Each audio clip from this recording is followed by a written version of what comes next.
Want to keep yourself in focus while making everything behind you less distracting. In this quick guide, I'll show you how to blur your background in Microsoft Teams, both before joining a meeting and while you're already on a call. So let's get started. First, open Microsoft Teams and join or schedule a meeting.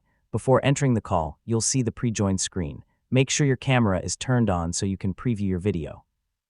Next, find the option for background effects or video effects. Select it to open the background settings. From here, you can choose different backgrounds and effects for your camera. Now look for the blur option and select it. Teams will keep you visible while applying a blur effect to the area behind you. Check the preview to make sure it looks the way you want. Once you're happy with the preview, apply the effect and return to the meeting screen. Your background will stay blurred when you join the call. It's a great choice when you want privacy without using a completely different image. Already in a meeting, you can change the background without leaving the call. Open the More Actions menu from the meeting controls, then choose the option for video effects or background settings. From the Background Effects panel, select Blur and preview the result.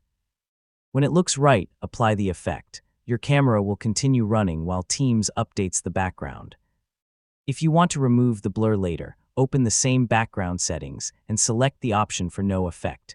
Your original camera background will appear again. If you don't see the blur option, make sure your camera is enabled and you're using a supported version of Teams. Some video effects can also depend on your device and organization settings. And yeah, updating Teams can help if an option is missing, and that's how to blur your background in Microsoft Teams. Turn on your camera, open Background Effects, select Blur, and apply it before or during your meeting.